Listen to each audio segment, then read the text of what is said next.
Ayan, yung mga walang magawa dyan, syempre, ayan, magluluto si Chef JM ng burger steak. Ayan, gumamit kami ng Patty's Burger from Pampangas Best.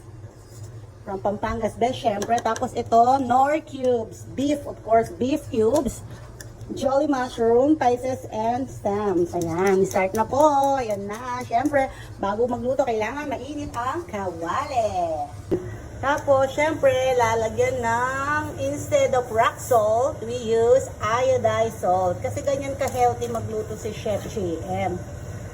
Ayan guys, pag nakikita niyo medyo malapot, pwede siya lagyan ng tubig. Tapos yan, ibuhos na ang mushroom.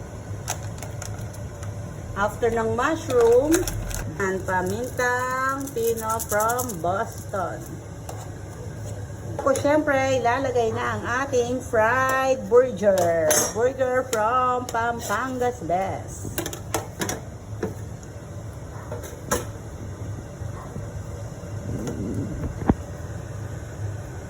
Yan.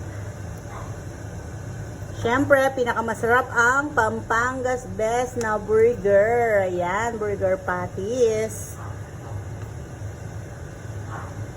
Pagdating sa pagkain, sabi nga nila, pagdating sa pagkain, yung mga Kapampangan, masarap gumawa, masarap magluto. Ayan.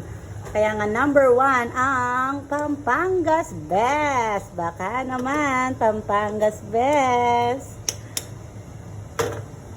Sponsored.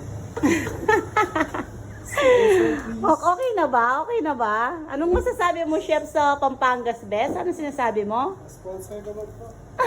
Alam. Sana manotice. Ayan, ayan, done na po.